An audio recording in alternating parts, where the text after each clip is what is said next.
Share what you thinking, what you thinking. What's on your mind? Share what you thinking, what you thinking. Hey, what's on your mind? Share what you thinking, what you thinking. Tell me, what's on your mind? Share what you thinking, what you thinking. Hey, what's on your mind? Say what you thinking, what you thinking. What's on your mind? Share what you thinking, what you thinking. Okay, so today we're having a discussion about narcissism, or really being in relationship with a narcissist. The first thing that I want to tell you guys is that we are not professionals. We're not trying to diagnose anybody. So I don't want anybody to, walk away and say, they said, then come try to sue me for the $12 I got in the bank, because you ain't going to get my $12. And so this is merely a discussion about the pitfalls of being in relationship with someone who is a narcissist and how to break free of that. So the first thing I want to tell you is that, ask you is, what is a narcissist to you? I can tell you what it's not.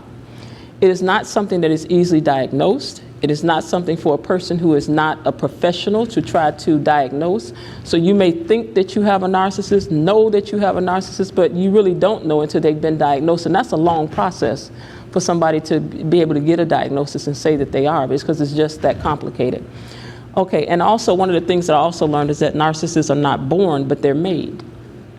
Some people think they come here like that, but they're really made into being that kind of individual for when they're young all the way up. And this is why you have to be very careful in your parenting with your kids and how you love them and things that you treat them and different things like that, because you never know what you're raising them to be. But these days, I think when people hear the word narcissist, they just recoil. Oh my God, he's a narcissist. Girl, don't date him. I heard about, and it's not a fair thing to put on somebody when you don't know that that's what they're being. So I'm really happy that Leon is here. Do you say recovering narcissist or? Yeah, they say recovering. Mm-hmm. Mm-hmm. I will always have the personality disorder, but through therapy, I learned how to regulate and understand why I was the way that I was. Mm-hmm. But prior to therapy, I didn't know, didn't care, because it felt good being abnormal. And we'll get into that from my childhood. Mm-hmm. So being normal didn't feel good to me. I didn't get a rush out of it. I got a rush out of being abnormal. I got a rush out of being dangerous. It's a euphoric feeling when I was hurting women, making women cry. It was a euphoric feeling when I was cheating, lying. You said euphoric to make women cry. It was euphoric. What would you get out of that? So if I made a woman cry, which I did a lot, two things happened. I got real angry or I got horny. Now, why would you be mad? Because I didn't think that she should be crying. I didn't like to see a woman cry because my mother never cried. And my mother, I watched my mother get beat up.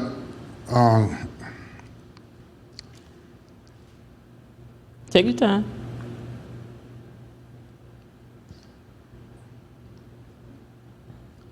It's hard because people talk about this disorder, but they don't know. Right. Like you said, everybody's saying, oh, my husband's a narcissist, my boyfriend's a narcissist, oh, he's a narcissist. It goes very, very, very, very, very, very deep.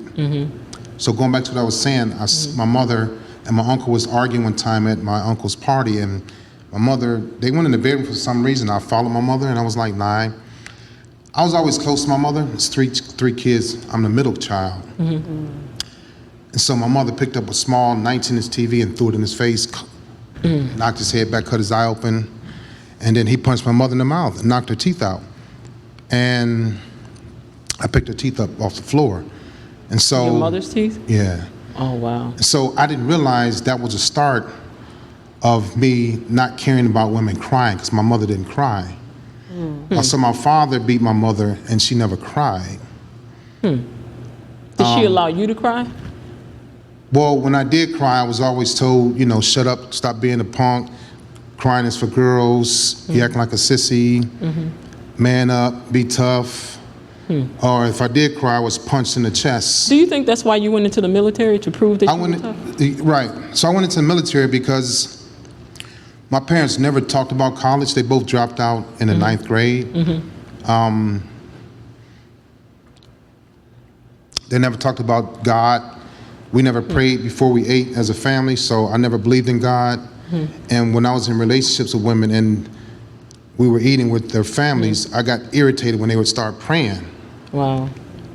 I went into the military because there were artifacts around my house about the military. My father was in the Army, my uncles were in the Army, my brother was a Marine, my other cousin was in the Army, and I looked up to him. He was the reason why, they were the reason why I wanted to join the military, because I wasn't ready for college. I never took the SAT.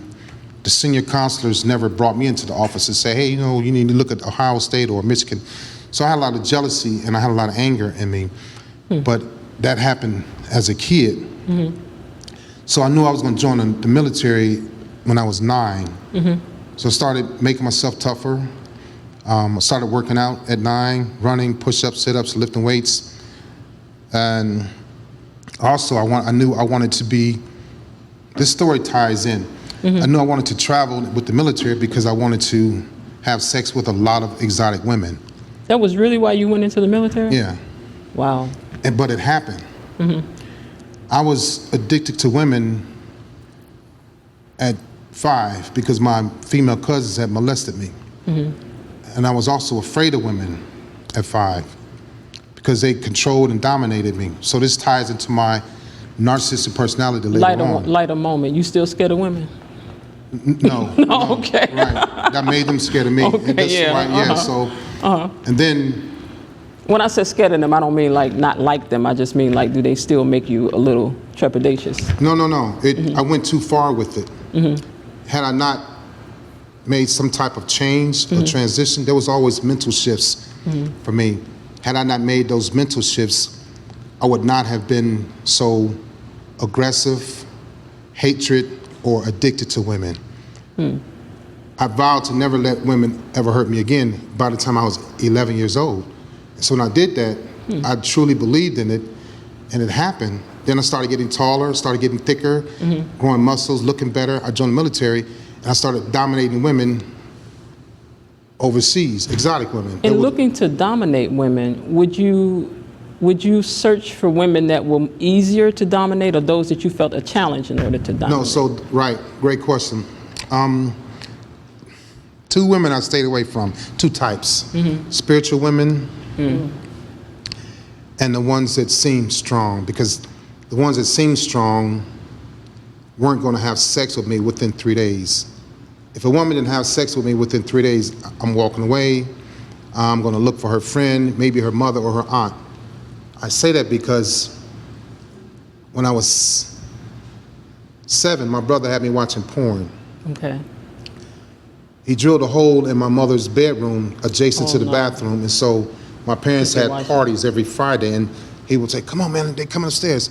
I would watch grown women get undressed. You know how y'all go in the bathroom and adjust your bras and stuff, put on a lip gloss. I watched them for hours. So just like voyeuristic type behavior. Right, and so I fell in love, became addicted to older women at 7. So you really had a 3-day plan just to hurt somebody? To make them fall in love with me, and then... So you could hurt them? Yeah, because I wasn't going to love them because I didn't know how to love. I didn't want to love. I was afraid of love. So that goes into my mother discarded me at 11. My mother discarded me at 11. So later on, I started discarding women. We lost our house. 11 years old, I woke up that morning, 6th grade graduation, had on a suit, went to graduation. My parents didn't come to my graduation. That was the beginning of my parents not coming to things for me. Okay.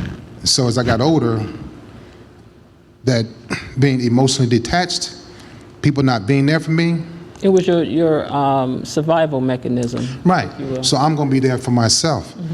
You're not going to be able to leave me because my mother left me. If my mother can leave me, you're going to leave me too. Right. Yeah. So I had to leave you before you left me. So you just stayed prepared. Yeah, that's right. So I have to hurt you before you can build yourself up to hurt me.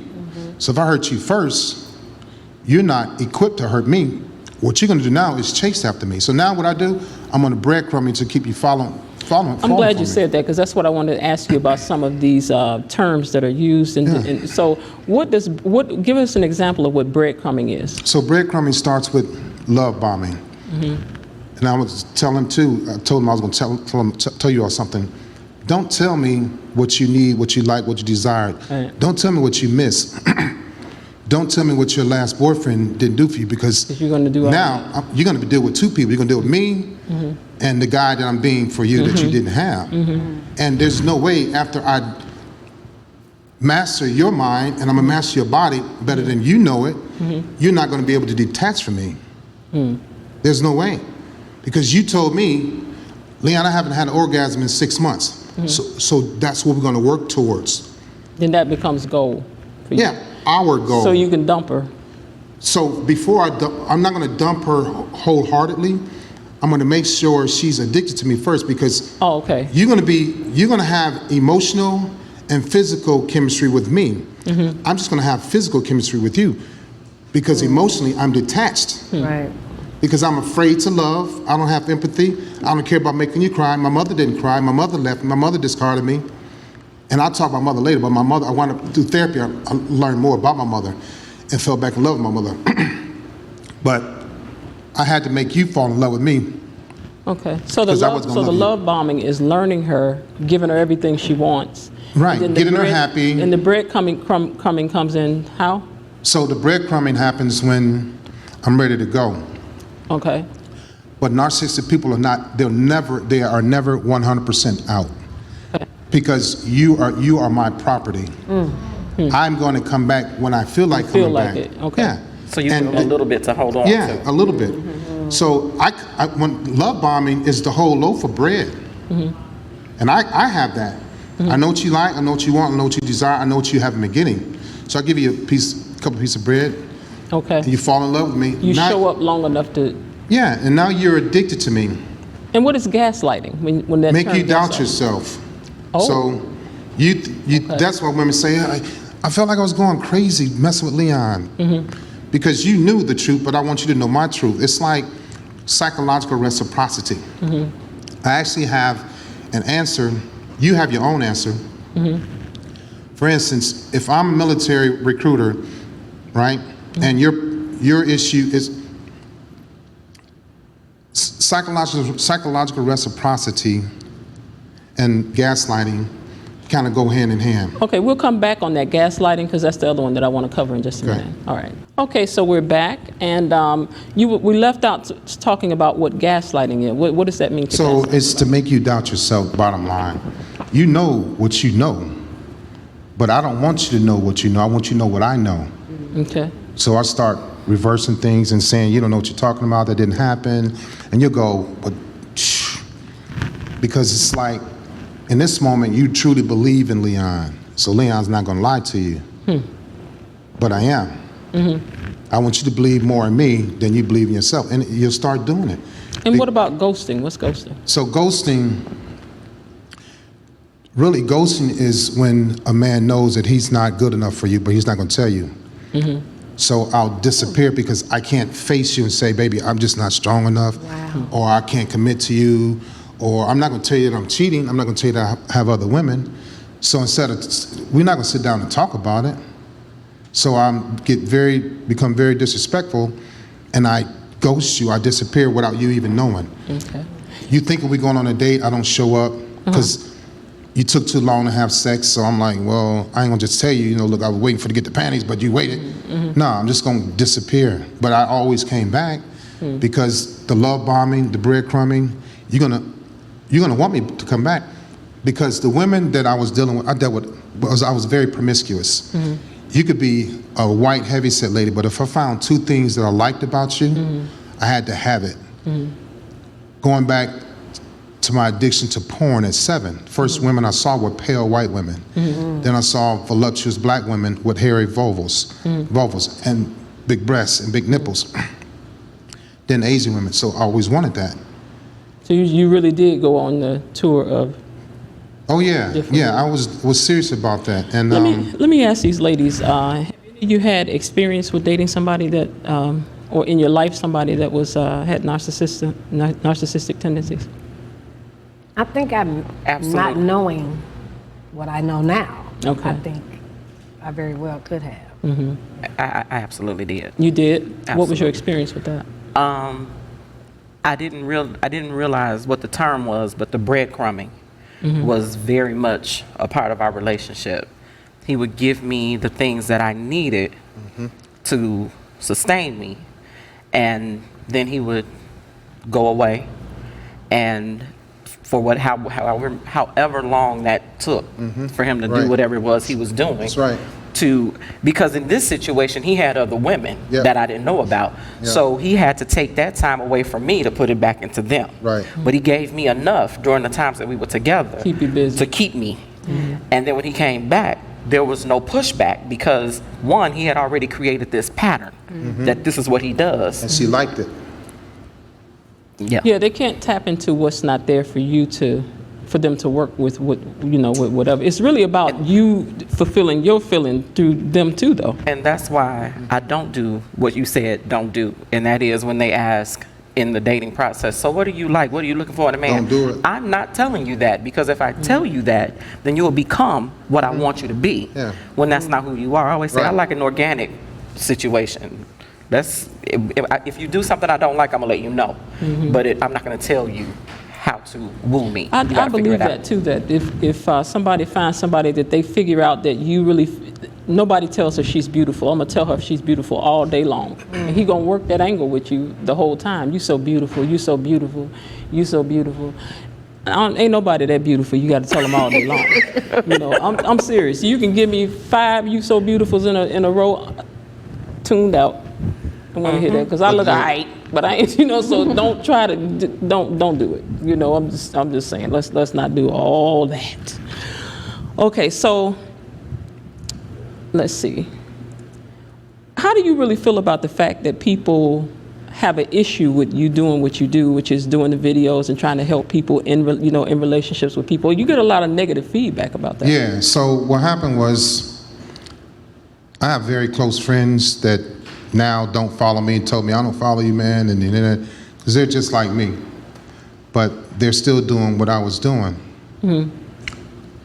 So, I first started getting negative feedback in November 2021.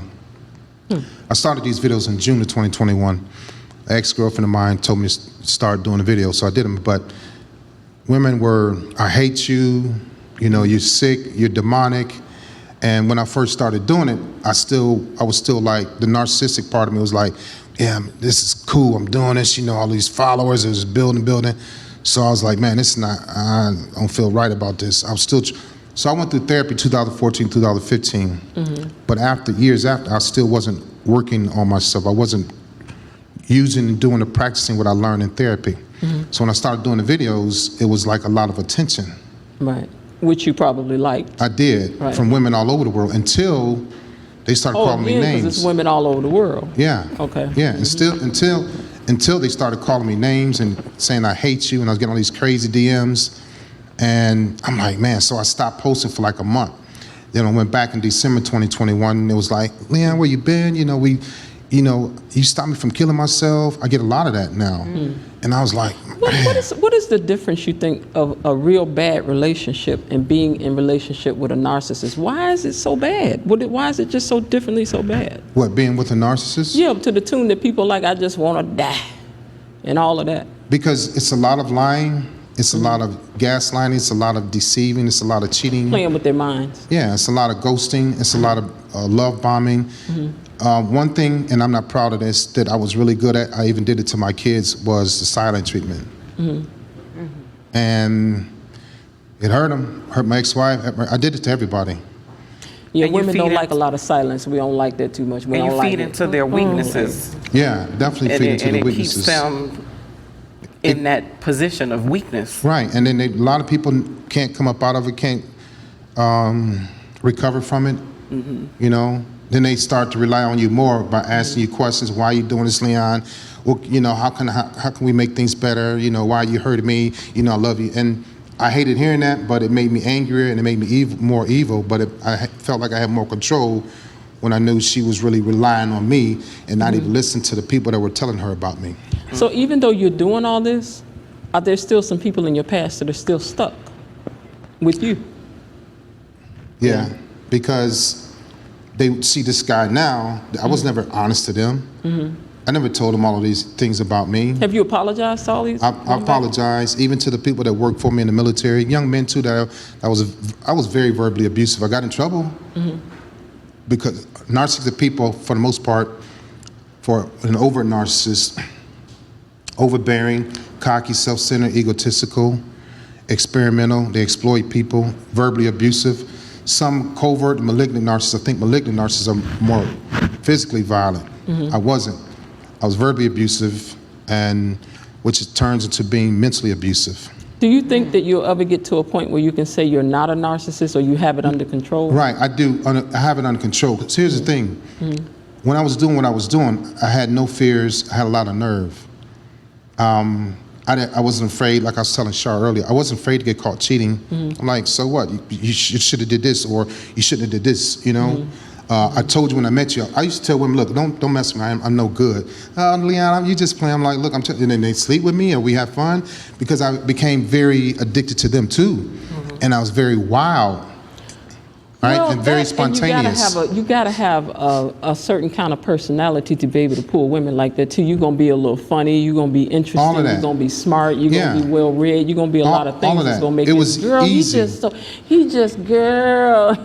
but I, you know. And I have a question before we end this segment. You said that you stayed away from women who were spiritual because you weren't spiritual. In this process, have you found yourself being more in tune to your spirituality? Yeah, so what happens, two women put me on this path. Ironically, the same type of women that I was hurting and abusing. So I was like, wow, they do me a favor, you know. My ex, Leanne, she was very close to God. She was a minister in the church and everything. And she blessed me with saying, look, you need to start doing these videos. And I started doing them. I'll be honest with you, I've always felt close to God, but I always knew that I would manipulate and lie to God, but he would welcome me back. He would hurt me just a little bit, and I'd be like, oh, that hurt, but thank you, Lord. You know, I was fake. I wasn't thanking the Lord. I didn't even know how to repent. I would go to church with my ex-girlfriend just to flirt and look at the women in the choir dance and watch their breasts move around. Wow. I didn't go to church for God. I didn't go to church to pray. When they were praying, I hated prayer because as a kid, we didn't pray before we ate. So getting older, being with women that like to pray, it made me mad. Wow. And so yeah, I didn't like, I knew God would always cover me. So I knew that I can always come back from this wrath or this karma. All right, we're gonna put a pause here and we'll be back after this break and continue on our discussion about narcissism and love. All right, you guys, and so we're back. So have you ever dated a narcissist yourself? There are 3 women that I know that I dated, and I can't stand them, and they can't stand me. That must have been a tug of war right there. Yeah, nice looking women, very successful, but they could walk in here, I was telling Cheryl, they can walk in here butt naked. I wouldn't have anything to do with them. You're like, I'm gonna control you. No, I'm gonna control you. You get to know, I'm gonna control you. We just, the ones that I dated that were like me, we would just cancel each other out. We would ghost each other. Wow. We would lie to each other. We You cheated didn't on each other. recognize this when you met them? I did, but it was years ago. Okay. And I knew because I was diagnosed years ago. Okay. But it was like, so with them, they would get mad at me more than I would get mad at them because I knew what was coming next. And they didn't know what was coming next for me. So I was always a step ahead of them. So was it like a lot of games and tit for tat? All the time, every day, every single day. It feels like you were in Boomerang, you were Eddie Murphy, and they were Robin Givens. That's right, yeah. I see that. But it didn't affect me because I knew, like, next week I won't see her for 3 months. And it'd be easy for me to walk away from her. I was gonna always hurt these women before they hurt me. So what do you think is the best weapon against dealing with somebody that's a narcissist or breaking free from somebody? First thing you gotta do, because women have the intuition. Y'all need to follow your gut instinct. If you feel it, if it's there, it's real, especially from a narcissistic person. What you gotta do is stop. Ignore, disconnect, don't have sex with me anymore, don't do me any favors, don't cash at me, don't cook for me. You have to totally stop. You're gonna go through withdrawals because we've been doing this for 2-3 years. It's gonna hurt. But I tell women, don't just go to therapy and then go home and be around the person that put you in therapy. You gotta go into therapy and then you gotta go into rehab. And they'll go, well, Leon, I'm not addicted to any drugs. I am your drug. So your rehab is being around people that love you, that wanna protect you, that wanna see you get away from me. Your rehab is finding a goal, hobby. Your rehab is doing things like these, being around good, strong women. Your rehab is very important after your therapy, every day, every week, whatever you do. Because you're going to be addicted to me. You're going to have withdrawals. You're going to want to text me. You're going to want to call me. You're going to miss me. You're going to smell my scent on your pillow. I knew these things. You know? Leah, I don't know. I think maybe, I'm not saying that you have not changed, but I'm saying, isn't it still hard for you not to know all that and not use all that? Right. So what happens, right. So like I mentioned earlier, I had a lot of nerve and a lot of courage. I was never afraid of danger. Right. I wasn't even, and I told me and Shar talk, I wasn't afraid of dying. Okay. Now, I'm afraid. I don't have the nerve. I have fears now. From age 20 to 40 something when I started therapy, I didn't care about dying. I didn't care about getting in trouble. I would have sex with a next door neighbor and didn't care if my girlfriend caught us. I didn't care. I was because I knew she wasn't gonna leave me. What do you think the women's goal was with you then, if they were experiencing all this stuff with you? What do you think their end goal with you was like, I'm hoping one day you'll be what? Her husband. Or Really? different, yeah. So in my mind, how can you not want to marry me? That's what you were thinking. Because he's love bombing them and breadcrumbing them to the point you where being perfect. And I got a good job. I got my own benefits. I got a great credit score. I got my own house, my own car. Now The average man nowadays don't have that. Them benefits do be hidden now, I had to tell you. put up with some strange Sunday, you had a things. comment or question? Yes, you talked about marriage. I think it would be nice if you tell us how you got into that marriage with one woman and how you got out of it if you're not in it anymore, because I think they will get more out of the conversation if you told, because you being who you are, you don't take one woman. So I like to know how you did it. Okay? I like that. That's a good question. So what happened was I was in my recruiting office in 1994, and I told Shar this earlier. I had like 4 girlfriends. I was in my 20s, 25, 26, and my friend came into my office. He said, hey man, I want you to meet this woman because I'm tired of you dating these street women. So I was attracted to the same type of women that my father was attracted to. Women that like to drink, smoke, fight, and have sex and start over. That's why I mentioned I didn't want a strong woman, I didn't want a wholesome woman, and I didn't want a spiritual woman. They didn't appeal to me because I saw my dad have these certain women, and I was like, oh, that seems pretty cool. That's what I want. So those women were, I call it the POLR, the path of least resistance. They're not going to challenge me. Then if I come in at 2 o'clock in the morning, they're not going to say, where you been? That's rude, that's disrespectful. They're going to get up and probably cook me some breakfast. That's funny you say that, because the more vices you have, the easier it is for people to control you. In the music industry, you know the first thing they offer musicians? Free drinks. Because as long as you drinking, I ain't got to pay you. Yeah. See, as long as you're drinking, you're going to continue to play and I ain't got to pay you. Yeah. You know, so that's interesting that you say that you look for those women with these different kinds of vices. Now, if a man ain't trying to get me some chocolate, you probably ain't going to get it. Right. Because I don't drink, I don't smoke, I'm not a part. But I do like some chocolate, though, I have to tell you. So I was at work, and he said, I want you to meet this lady. So I met her, and she was a good-looking lady. She was cool, but she was too pure, too slow, and too boring. I say that because she didn't smoke, she didn't drink, she wouldn't have sex outside, she had a degree, didn't have any kids. All the other women, while I was in recruiting in Cleveland, had 2 or 3 kids. Baby daddies were in jail. They may have had some jail time. I was attracted to the drama and the trauma and the noise and the dysfunction. When I met my wife, he introduced me to her. She didn't have any of that. She was well-groomed. She was sheltered. Her street cred was low, so I could run circles around her. She was easy. I'm like, you know what? Let me try somebody different. And so we got engaged. She was very healthy for me. You said this was your wife? Yeah. Okay. And we got married, but I wasn't ready for her, to be honest. I called, I said, man, she ain't nothing, man. She horrible in bed, and she doing all that. I'm telling my friends and stuff.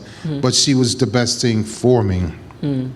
But I was too entrenched and addicted to the same type of women that my dad liked. You've told her that since? No. So we got married, we got engaged, and I was very promiscuous still. Wow. And one of the 4 women that I was dating, to include my fiance, got pregnant. And then I got married. I didn't know the lady was pregnant. And she sent a letter. Then I got married. She sent a letter to my wife's house. We were living in Cleveland at the time, and my wife brought the letter to my job. And so first thing out of my mouth was like, that ain't my baby, you know. Again, no fear. Was it your baby? It was. Okay. My daughter's 27 now. So we stayed, I went to court, denied my daughter in front of her mother and her grandmother. Of course, the girl that got pregnant, we were in court together. And the judge like, do you want to establish paternity today or you want a blood test? I'm like, I want a blood test. I knew it was my daughter because she had the baby and she's sitting right next to him. I was like, ooh, I didn't want to look at her. You're like, that's me. Yeah, so I went back home and my wife's like, well, what happened? I'm like, I want a blood test. That ain't my baby. I was still denying it and I was still lying.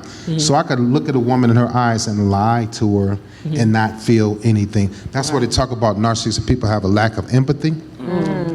I had nothing. So I neglected my daughter for like 5 or 6 years. We transferred from Cleveland, went to Virginia. My wife got pregnant. My wife, I forgot this, I'm sorry. When I was cheating, when I was engaged, my wife was pregnant and the lady was pregnant at the same time. My wife had our daughter in May of '95 and she was stillborn. And then the girl that I cheated with had my daughter in September that year. So we lost a daughter, and the lady that I cheated with had a daughter. So I know I drove my wife insane. That's why I got a lot of work to do. And so I tried to be married, but I was never groomed to be a groom. I can't blame that on anybody but myself, because I always looked up to the street hustlers, the pimps, the guys the men that mistreated women, the men that abused women. Was your heroes? My heroes, right? It had to be something else for you when you finally did allow yourself to feel something when a flood of emotion showed up. It had to be quite an experience for you. It was when narcissistic people don't just, I'm sorry, I remember your question, but I got married and we stayed married. I'll get back to that. We stayed married for 12 years, but I just wasn't a good enough man. I wasn't strong enough to be married to a strong woman. I couldn't find it. I could have found it, I just didn't look for it because I still had those childhood addictions to porn, lust, greed, all the women. And then I'm in the military, you know, and then everybody's kissing my butt and women all over the world. I just didn't want to let that go. Well, when we come back, we want to ask you about what dating or love life is like for you now in all of this recovery and discovery and all of that. We'll take a break and we'll come back and get your question and then we'll talk to you about that too. Okay.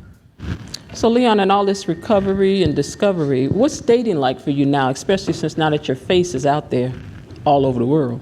Right. So I lost my virginity at 8 to my babysitter. And she was like 7 years older than I was. So I always looked at women as toys, sex objects, and nothing more. And then my parents divorced, losing a house. I was sent to live with a lady that I didn't know, and I was attracted to her. 30 years old, I was 11, so I was always like sex and body parts. It wasn't love, right? And that's why you talk about narcissistic people don't know how to love. You can eventually get back to it. But yeah, all of my relationships are based on things that were superficial and shallow. It wasn't about holding hands and cuddling and none of that. So my therapist told me in 2014, I need to stop dating. And I was like, that's like telling me to stop eating ribs. You know, I'm like, and I've been in love with women since I was 5, and the first love I had was my cousins. So you want me to stop? Stop? I was like, my therapist is the one that got me to reconnect with my mother in therapy. My mother started getting high on crack in 1982, my whole military career. And she went into the hospital in 2011. The drug dealer dropped her off. And then she went from the hospital to nursing home to hospice to dying. But I got a chance to tell her I love her before she died, a week before she died. But we reconnected. And then in therapy, she had me talk about my mother. All the women that I dated. But I'm saying in all of your recovery and going through and discovery, how is dating for you now? Right, so I got you. Okay. And so I was always disconnected from love because I was disconnected from my mother. So I was afraid to love. But I found out that I was only afraid to love and commit because I didn't trust myself.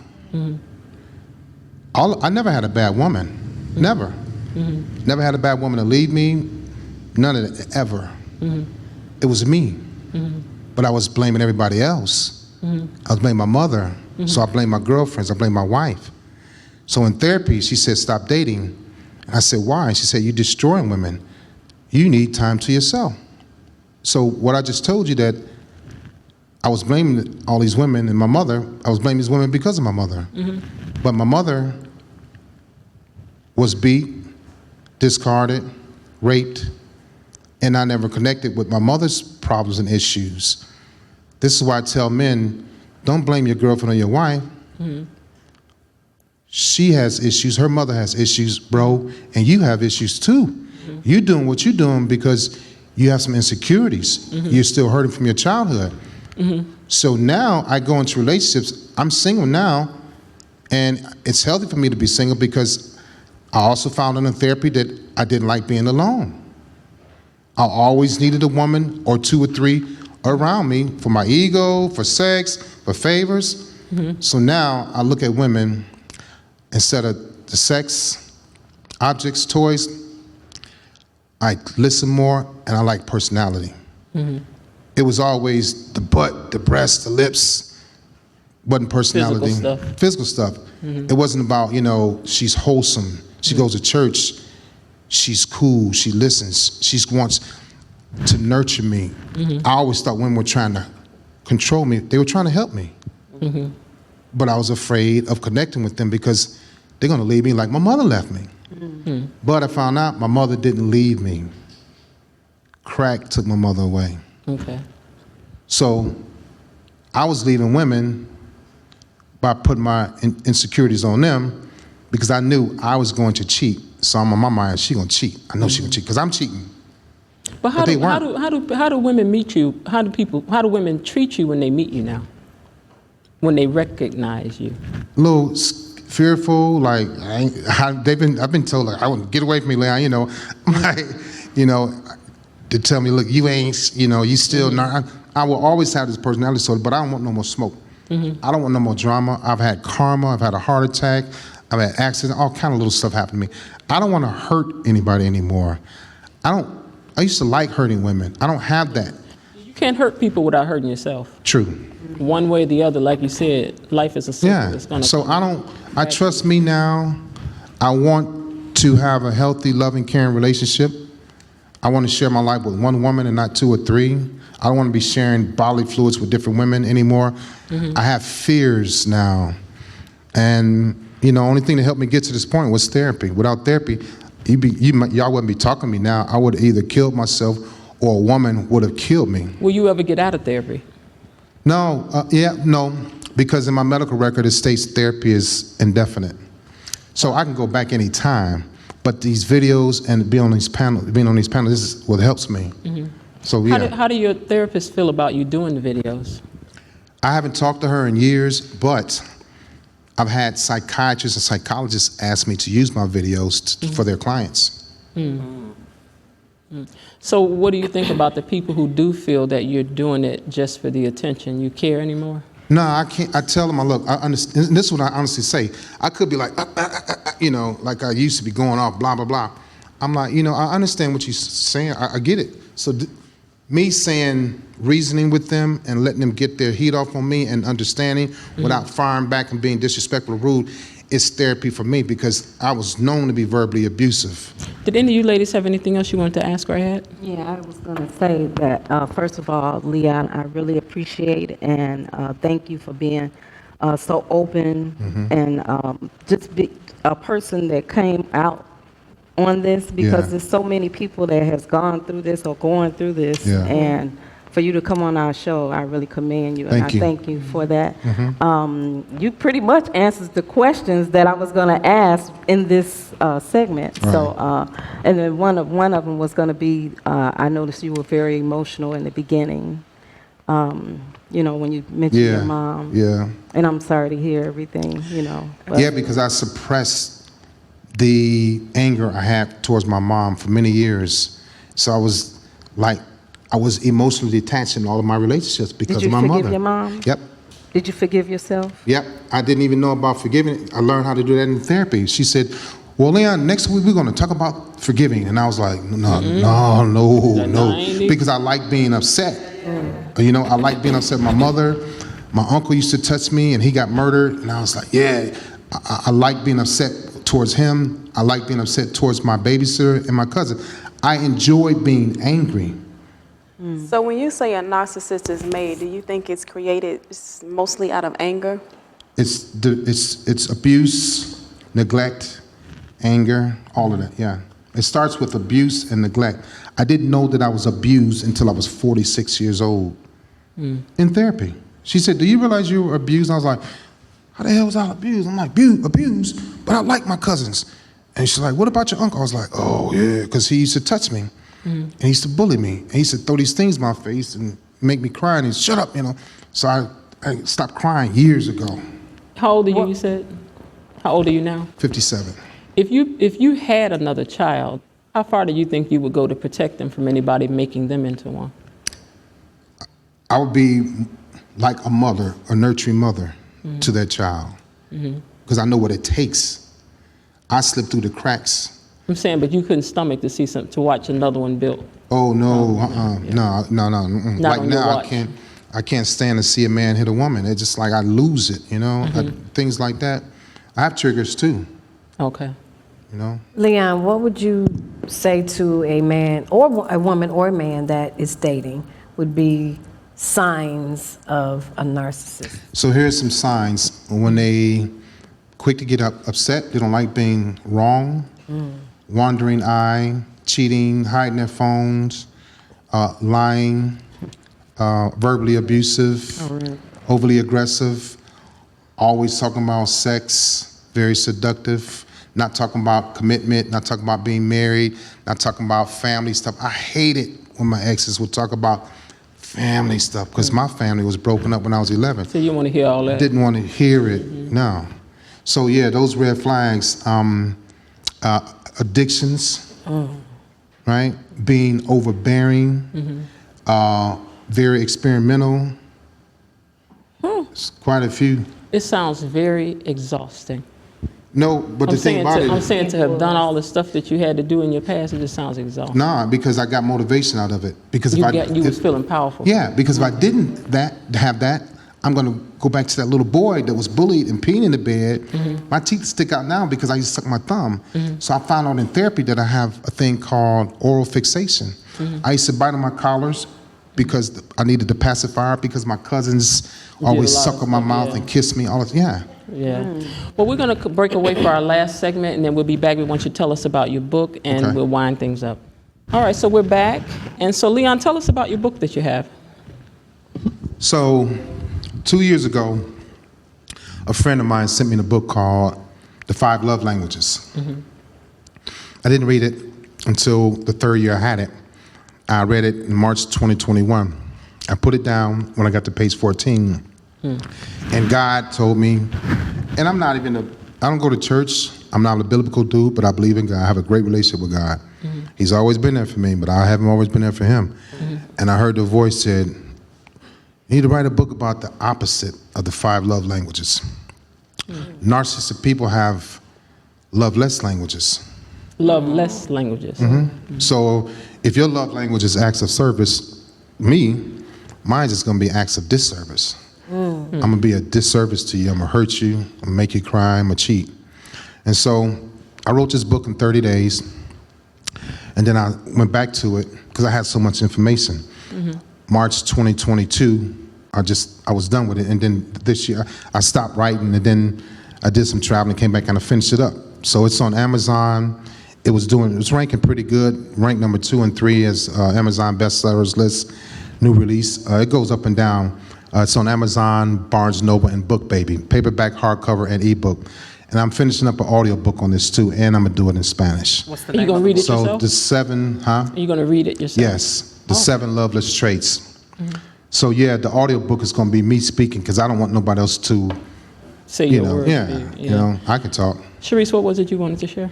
I just wanted to say, listening to what you were saying, how you've maneuvered through your narcissism and recovery, a lot of people, I've already made peace with the narcissist that I've dealt with in the past. But what you're doing helps those women that have found themselves in a position where they never got the understanding of what happened in those relationships, and it kind of relieves them of, it wasn't me. Yeah. It And wasn't I hear that me. a lot because the narcissistic person, I was never going to give a woman closure Right. because I'm coming back. You knew she wanted it. And of course. Yeah. But if she closed it, then you can't go back and forth. I'm going to try. But those strong women, those spiritual women, it like hurt my feelings. I don't want my feelings to be hurt. I need you to want me back, you know what I'm saying? Yeah. But those women like, nah, Leon, I can't deal with them. I'm like, what you mean, girl? You know? I have to tell you that I really admire the fact that you do what you do, because to open up and share with people your not so pretty things is not easy for anybody. I don't even want to tell y'all why I'm eating cookies day and night. I don't want to tell you. I just don't want to tell you. But so for him to open up and to get such criticism for what he does, because I have to be honest with you, this show almost didn't happen. And only I told my niece that I was like, I don't know if I should do it. And the reason being is because I got so much negative response. It's like, what you talking to him for? And I was like, it's just a conversation. I'm not following, you know.